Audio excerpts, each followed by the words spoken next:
क्या जरूरत है इस तरह दिल्ली के तालकटोरा स्टेडियम में शक्ति प्रदर्शन करने की? ऐसा लग रहा है ताकत दिखा रहे हैं मुस्लिम संगठन, all India Muslim personal law board. मौलाना अंसार रजा,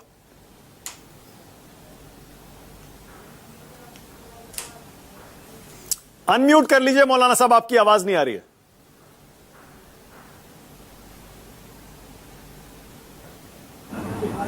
देखिए, ऐसा है कि तालकटोरा स्टेडियम में जो लोग जमा हुए उन्होंने अपनी बात रखी। ना तो मैं मुस्लिम पर्सनल लॉ बोर्ड का मेंबर हूं, ना MIM का मेंबर हूं। मैं एक बात अभी आपने बहुत बड़े गर्व के साथ कही है कि मैं 15 दिन से कह रहा हूं कि ये वक्फ बोर्ड का जो बिल लाया गया है ये सिर्फ अंबानी की बिल्डिंग बचाने के लिए लाया गया है। ये सबसे पहले मैंने आवाज उठाई थी, अब उसको सारे लोग उसको उठा रहे हैं। हमने क्यों ये बात कही है? सबूत के साथ हम कोई हवा में बात नहीं करते हैं, ना हम गाली गलौज करते हैं, ना किसी से बेअदबी से बोलते हैं। कोर्ट में केस है, जो कुछ होगा, जिस तरह से ये मामला कोर्ट में गया है वो भी मामला कोर्ट में है। जिस दिन सुनवाई होगी जो वकील होंगे वो प्रूफ के साथ बात करेंगे। टीवी पर प्रूफ नहीं दिए जाते, ना तो टीवी चैनल के जज हैं और ना पार्लियामेंट है। अब दूसरी चीज ये बताइए, मैं ये नहीं कह रहा हूं कि मुस्लिम पर्सनल लॉ बोर्ड ने MIM ने क्या किया है। क्या इतनी भीड़ में कहीं कोई तलवार लहराई गई? क्या कोई बमबारी हुई? क्या बदतमीजी बोली गई? किसी को धमकी दी गई?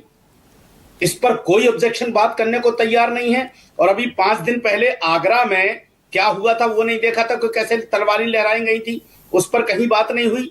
खाली जमा हो गए यहां लोग, तो उन्होंने कहा साहब ये जमावड़ा इकट्ठा हो गया।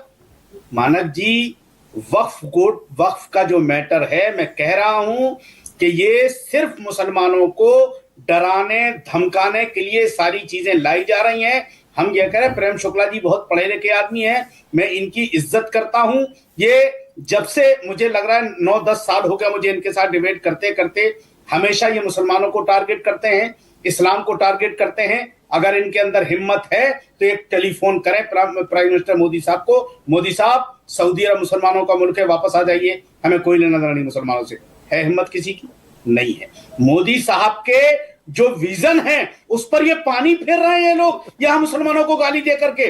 मोदी साहब कतर से अच्छा अवार्ड ला रहे हैं, दुबई से अच्छा अवार्ड ला रहे हैं, ओमान से अच्छा अवार्ड ला रहे हैं, सऊदी अरब गए हैं, बढ़िया सऊदियों की बिरयानी खा करके आएंगे, और ये यहाँ टीवी में बैठ के मुसलमानों को गाली दे रहे हैं। नहीं, प्रधानमंत्री बिरयानी नहीं खाते, आपका प्रधानमंत्री वेजिटेरियन है, शाकाहारी है, बैठ करके बात कर रहा है, प्रधानमंत्री बिरयानी नहीं खाते मुसलमानों को ये। अच्छा, प्रेम शुक्ला जी ने एक बात कही, मुर्शिदाबाद में 2 दलितों की हत्या हो गई। अच्छा, ये बताइए मुसलमानों को गाली कब दी? मानव गुप्ता जी 3 लोग मारे गए हैं। हस्तक्षेप करना चाहता हूँ। मानव गुप्ता आपने मुसलमानों की बात नहीं की, आपने सिर्फ हिंदुओं की बात की। चाहे हिंदू का मर्डर हो, हिंदू के साथ बुरा हो, देखिए लबाड़ी कहते हैं जो कर रहे हैं, वो सब जान गई है। कैसे लबाड़ है साहब। प्रेम शुक्ला जवाब दे रहे हैं, उसके बाद सुरेंद्र राजपूत। प्रेम शुक्ला बोलिए, आपकी बारी है। मैंने अपने जीवन में आज तक इस्लाम को गाली नहीं दी है, एक दिन में ही। मैं पैगंबर मोहम्मद साहब का अदब करता हूं, इस्लाम का विद्यार्थी हूं। इस्लाम को अपनाता नहीं, लेकिन मैं उसका विद्यार्थी हूं। मैंने इस्लाम को कभी गाली नहीं दी है मौलाना साहब। एक वीडियो मेरा नहीं दिखा सकते जो मैंने इस्लाम को गाली दी हो, और ना मैं मुसलमानों को गाली दे रहा हूं। लेकिन मुर्शिदाबाद के हत्यारों के खिलाफ बोलने पे आपको इतना पीड़ा हो रही है। आप कह रहे हैं आगरा में तलवारें लहराई, एक दूध रख की नहीं गिरी, लेकिन मुर्शिदाबाद में जो कुछ हुआ वो मानवता के लिए कलंक है। और उस कलंक पर मैंने यही प्रश्न उठाया कि जब आप वक्फ बोर्ड, अब बीच में क्यों बोल रहे हैं, जरा सुन लीजिए ना। अब जरा सुन लीजिए ना, काहे चिचिया रहे हैं? चिचियाने कोई आवश्यकता नहीं, आपको फिर ये है संस्कार आपके, आदरणीय मानक जी, ये है संस्कार आपके।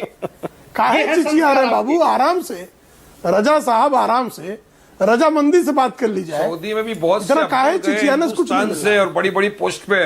देखिए बहुत सी मैंने ये बात रखी कि आज जब आप वक्फ विरोधी प्रदर्शन कर रहे थे, क्या होता है तो वक्फ के नाम पर चिचियाना होता है ना, आज चीखना। चिचियाना और क्या होता है? चिचियाना जरा गूगल बोल सकते हो, ये टपोरियों भाषा क्यों इस्तेमाल करते हो भाई?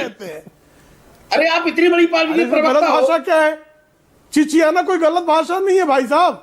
आप भाषा विज्ञान पढ़ लीजिए, थोड़ा भाषा विज्ञान का अध्ययन कर लेंगे तो आपको पीड़ा आपकी घट जाएगी। जोर जोर से हमारी- गला फाड़ना जो है सर, चिचियाना होता है। आप 11 आराम से साल बात से की जा आपकी सकती पार्टी है। हमें टारगेट किए हुए है। आराम क्या से फर्क पड़ा कहा हमें? जबरदस्ती हम शान से अपने मुल्क में रह रहे हैं सर। फिर चीखने हम लगे। शान से अपने मुल्क क्यों में रह चीख रहे हैं रहे मित्र? और हिंदुस्तान जिंदाबाद के नारे लगा रहे। क्यों आप चीख कुछ भी रहे कहते हैं? रहिए। क्यों चीख रहे हैं? आपका मैं वही कह रहा आपका हूं ना। रक्तचाप बढ़ जाएगा, बीमार पड़ जाएंगे, मत चीखिए। सर, हम नहीं पड़ते बीमार मैं सर। आपके स्वास्थ्य की चिंता कर रहा हूं रजा साहब। बड़ी मेहरबानी आपकी। मैं आपके स्वास्थ्य बड़ी को मेहरबानी लेकर आपकी। चिंतित हूं। काहे इतना जोर जोर से अपना रक्तचाप बढ़ा रहे हैं? आराम से बातें रखी जा सकती है, आप भी रख सकते हैं, मैं भी रख सकता हूं।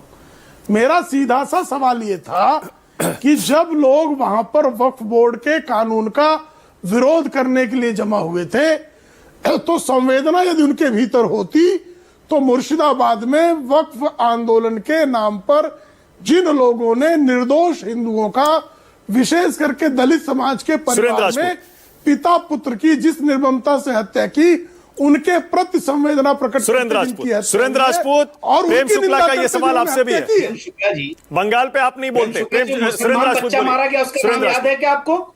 सुरेंद्र राजपूत, जो मुसलमान बच्चा मारा गया उसका नाम याद है आपको? क्या हो गया? नहीं है ना? वो क्यों मारा गया बता रहा हूं उसका भी। उस पर वो सुरक्षा बलों को गोली से मारा गया, दंगा करने आया था वो।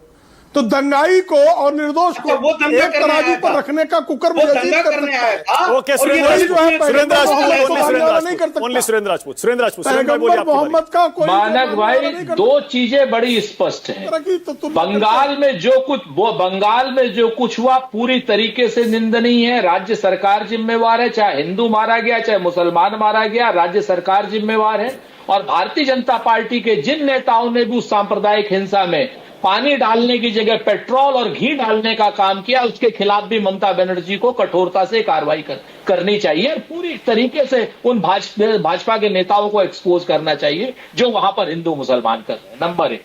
दूसरा मेरी बात है के मदन साहब से। मदन साहब, मैं कभी भी अनपार्लियामेंट्री शब्दों का इस्तेमाल नहीं करता। गद्दार मैंने निशिकांत दुबे को कहा, और मैं आप क्या जगदीप धनखड़ के बयान को उचित मानते हैं? आप क्या निशिकांत दुबे के बयान को उचित मानते हैं, जो सीधे सीधे सुप्रीम कोर्ट की सुप्रीम अथॉरिटी को चैलेंज कर रहे हैं? क्या आप जगदीप धनखड़ जी के बयान को उचित मानते हैं, जिसमें वो ये कह रहे हैं कि 142 धारा का इस्तेमाल सुप्रीम कोर्ट एटॉमिक मिसाइल की तरीके से कर रहा है? अगर इनको कड़े शब्द नहीं कहे जाएंगे तो इस देश में लॉलेसनेस हो जाएगी, ये देश सोमालिया बन जाएगा, ये देश बनाना रिपब्लिक बन जाएगा इस देश में। और दूसरी तरफ प्रेम शुक्ला जी ने आते ही स्पष्ट कहा कि ये त्रेता युग के तरीके से जिसने मुझे मारा मैं उसको मारूंगा। तो आज की डेट में क्या ये कानून यहां पर रह जाएगा? सत्ता पक्ष इस तरीके की धमकी ओके, टाइम खत्म। प्रेम शुक्ला 30 सेकेंड्स। प्रेम शुक्ला 30 सेकंड अगर इस तरीके की 30 धमकी का सेकंड। इस्तेमाल मैंने करेगा, आत्मरक्षा के अधिकार की बात की। आत्मरक्षा के आत्मरक्षा का अधिकार, जहां पुलिस भी आत्मरक्षा का अधिकार, ये मानवता का अधिकार है। जब पुलिस मूक दर्शक बन जाए, जब पुलिस हत्यारों की संरक्षक बन जाए, तो आत्मरक्षा का अधिकार भारत का संविधान देता है, और इस मानवता का संविधान भी देता है। मानवता का मौलिक संविधान भी आत्मरक्षा के अधिकार का पूरी तरह से समर्थन करता है। प्रभु हनुमान जी ने कब मारा? टाइम खत्म, टाइम खत्म। Thank you so much. राष्ट्र की बात में आज